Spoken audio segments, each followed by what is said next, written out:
Do you want to be cast? No questions asked? No problem. Click the link, comment on this video, say something nice, and you will get one free cast. It doesn't matter if it's FFA, 1v1, 2v2, whatever. It will be cast, so do it! Hello everyone and welcome to another Forged Alliance Forever replay cast. And you may have noticed this channel normally casts Supreme Commander 2 replays. And I have to tell you, I like both games very much. And it's okay to like one game, both games, neither games, one or the other. It's a matter of opinion and a matter of taste. I like both. I like both, and that is totally cool. And I have to tell you that people come on here and give their opinion about which game is better. I don't care. It always boils down to my game good, your game bad. And honestly, that makes you look like a fool to me. And no one wants to look like a fool. So be cool, be positive. Everyone likes positivity. And let's get on with the cast, shall we? So anyhow, the map is Theta Passage 5. And it is a ladder match between two high-ranking individuals. We got BllnChIK here spawning in as the Blue Aeon Commander, dropping down a land factory and getting some adjacency bonus against that soon-to-be built mass extractor, an energy generator, and gonna build an energy mass extractor with the ACU. BllnChIK is 1927 on the ladder ranking.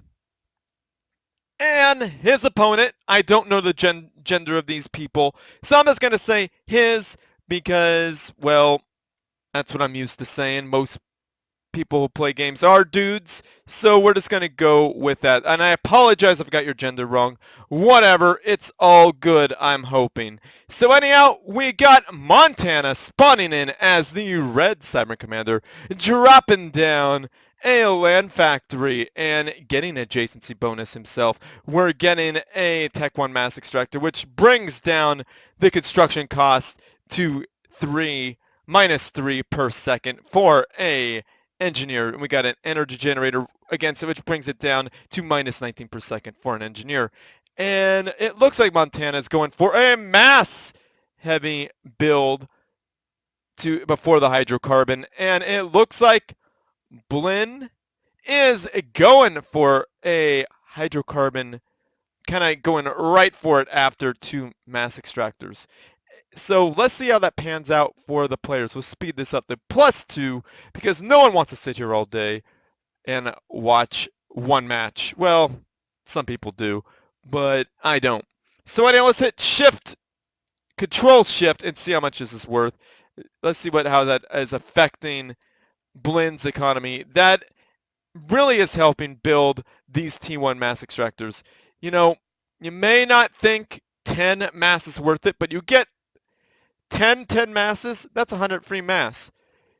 I mean, seriously, it's worth it in my opinion.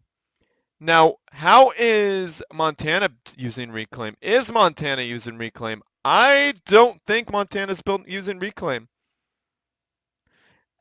Well, whatever works.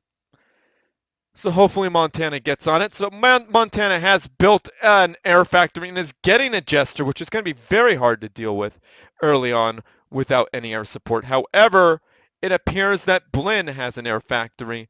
And we got 2 going on 5 T1 land factories. Ooh, bit of a missed opportunity there.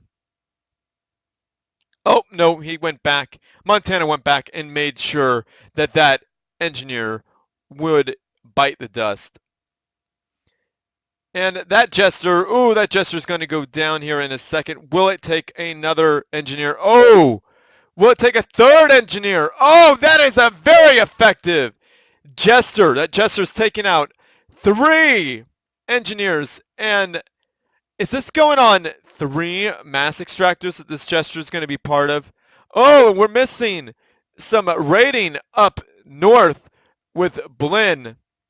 And down goes the Jester. Blln has taken out, I want to say, at least 1 engineer. maybe going on 2 here. Will that second engineer die? No. The radar goes out for Blinn, and Blinn says, nah, I'm good. Man, still some good rating happening on both sides of the screen. So we could see down south. Oh, well, that's over, right? Split screen may not always work out, but I have to give it a shot, guys, and see what was going on south and up north. Sorry if it's disorienting to you all. But up north, it looks like Blinn is making some headway into Montana's territory. Montana does not have any troops here. However, a, a bomber would be able to do some good work considering how these are lined up. But the ACU is worth at least 20 tanks in damage. And look at that, sucking up some delicious, yummy, yummy mass. That mass, yo, gotta love it. And we got some hoplites. Minute 6, well, 6.5 minutes in, and we got Tech 2 for Montana. Will that change the game for him or what? Let's see how it plays out. I'm going to say it, in a map like this, the Aeon has the ground advantage because Auroras have such excellent range. But the not far from being really, really good are the Manti, which are very, very fast. But if we mix some speed of the Manti with the range of the Hoplite, that could be very, very good. Usually it depends on the patch. We like to see the Rhinos or the Hoplite. It just really depends on the patch and the map. But Hoplites have such good range. Look at these Hoplites do some work against these Auroras. That's a lot of Auroras going down before the Hoplites are even contested. That was going to be a point defense. Now, that's a lot of mass extractors lost by Blinn. Blinn is doing his best to defend, but it looks like Montana, for a second there, I thought Blinn was really taking it because he had a big army pushing up, but unfortunately got met with a commander, as you may have seen. Montana is now pushing in and putting some work in on both sides of the map. Now, the Obsidian tank is out. We could see that Blinn has went T2 as two T2 land factories, has a Tech 2 mass extractor. Let's pause it here for just one moment and see where the eco is on both these players. I don't see any T2 mass extractors here for Montana, but he does have a whole lot of the map. Let's see. Click. Oh, I can't click on it while it's paused, huh? All right, that's fine. But you could see that Blinn has 3 T2 factories and 1 T2 mass extractor. And is building an Oblivion turret with, oh my goodness, this is going to be a strong position here for Blinn. So let's hit that play button. I want to see the ecos. Yeah, it looks like Blinn is spending quite a bit, but is not doing it so bad. Is ahead also on mass production per second. And whose energy's higher? It looks like Blinn again is just winning on the eco, spending more. And ooh, Blinn is getting gun and range while that erupted. This is a good spot to do that. A minute and a half though. Ooh, that's a long time to be chilling there while we got an ACU walking right to your base.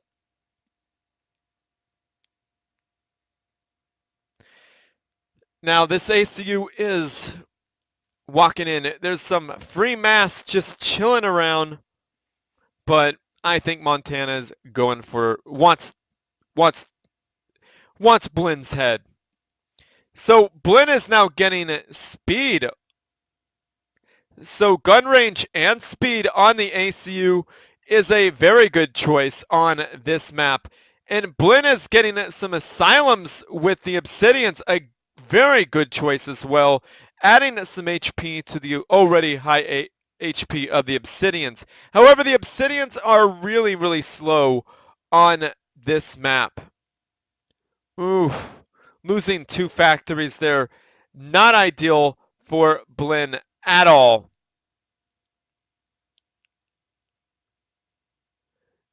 Now that AC, look how much damage these Obsidians could take. Oh, there it goes. Now, this right here is a good position for Montana. Montana, if he has overcharge, he doesn't have a whole lot to contend with. Overcharge would do him really, really well right there. But he's backing up. Blinn is pushing in with gun speed and range. This is a very strong ACU. We definitely know that we got energy storage, so there's at least one overcharge right there for Blinn. Yeah, Blinn is just wrecking shop right now. Yeah, overcharge is available for Montana. This is a nasty little group of units here doing some work. Those Medusas doing some work on that point defense. A good position here.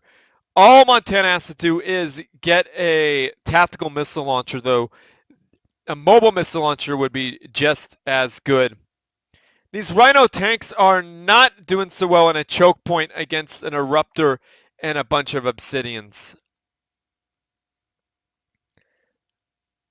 Yeah, this is a really no-go zone for anything without range. And there it is. There is the Viper. This Viper can attack at range and destroy that Oblivion turret. It looks like there's a nice little counterattack here for the Obsidians. I think this area is definitely going to be firmly within Blinn's grasp. I would like to see that Asylum accompany this ACU. Look at this. This is a huge army, though. Oh, my goodness. Who has the advantage? I do not know. Honestly, I think it's Montana has the advantage. Montana has a larger army. Those Vipers are putting in work on this fire base here. This fire base its days are numbered, most definitely. Yeah, that Oblivion's losing health pretty quickly. T1 Engineer sucking up some delicious yummy mass. I'm loving it. Trying to build some, what is that, volcanoes? That is not enough. One is not going to stop that many mobile missile launchers. It's just not going to happen. This is probably a lost cause here. Trying to build a shield. Not enough. Yeah, might as well get that mass. Oh, poor little engineer.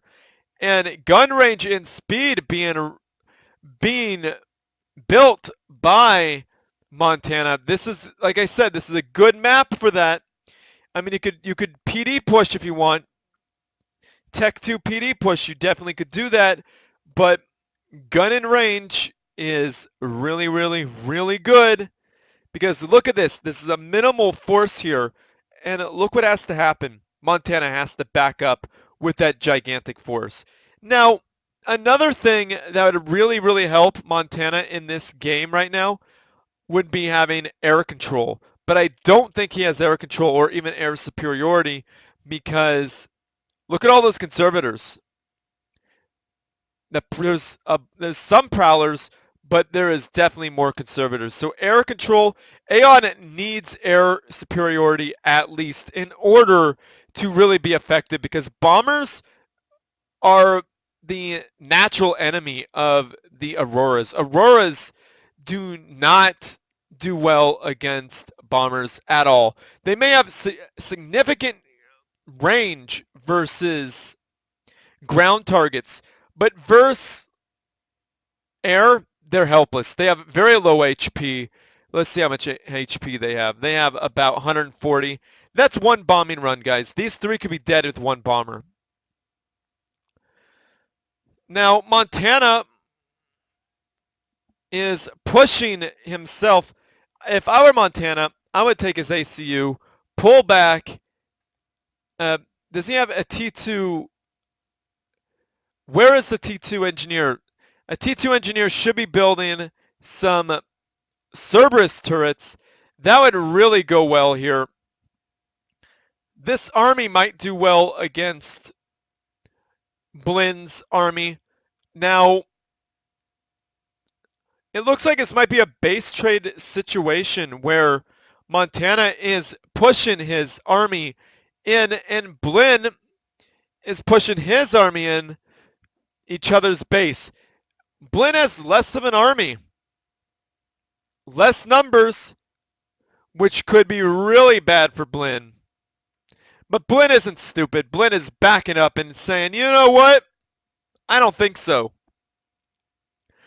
But Montana is a little bit surrounded. This is not a good position for Montana to be in. There's some T2 Oblivion turrets here. Montana might want to... Oh, is Montana's going to surround BllnChIK. Oh, this is bad for BllnChIK. BllnChIK is surrounded. But we got to remember BllnChIK has some veterancy on that ACU. Very strong ACU. No shields, dancing like a pro. But those are just Medusas, so they could be dodged quite easily. BllnChIK has taken both armies despite Montana surrounding him. And look at this, guys. These Auroras and a Fervor and a couple of some major Obsidians have gotten into Montana's base, and Montana said, nope! I think Montana control K'd, and that was it. Well, then again, Montana was surrounded by Obsidians and a double gun ACU, Aeon ACU, doing massive, massive damage. So hopefully you guys enjoyed the match. Sorry for the split screen there. It looked like there was going to be longer. It was going to be longer, but it wasn't. So I felt this match was some really good back and forth. I felt like Montana was making some headway here, but he wasn't able to break through. I wish he had some more Medusas or something to do more damage to factories. But 2 factories went under right here. Really good move. And it looked like Montana was wiping out a bunch of stuff with that early Jester. That Jester was incredible. But BllnChIK kept his cool and went double gun, walked in and said, not in my house, homeboy. Let's take this to your place. So he took it to his place and kind of hung out there for a really long time. Hung out here for a bit. This fire base wasn't very good. Good distraction, but it didn't stick around for very long. It did keep these mass extractors from being built for a while. This is a no-go zone for a little bit. I think that was probably the purpose of that fire base. It really limited Montana's movement. So that was really cool. Really allowing for an easy path for BllnChIK's movements in. So that was really great.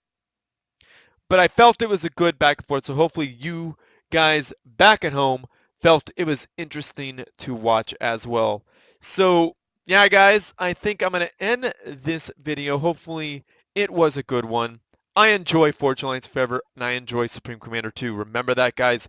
It's okay to like both. There's no reason for discrimination. We're all gamers here. It's all good. So, yeah, I think this is it. So, like my video, subscribe to my channel, favorite it, because that helps me out. And send your good replays to stealspeaks@gmail.com. And do know you could comment one of my band's music videos and get a free cast. Guys, seriously, take advantage of that. If you want to be cast, it doesn't matter how good, how bad you think you are. But if you want to be on this channel, that's the way to do it. So yeah, guys, know I have a Patreon page. If you want to support this channel, you like what I do, definitely subscribe to that. If you don't want a subscription service where you have to pay a monthly fee, buy at least one of my band's songs. That really helps me out as well. So I think I'm going to end this for real this time. Share with your friends, family, and foes because they need something interesting to watch as well. And as always, everyone, GG.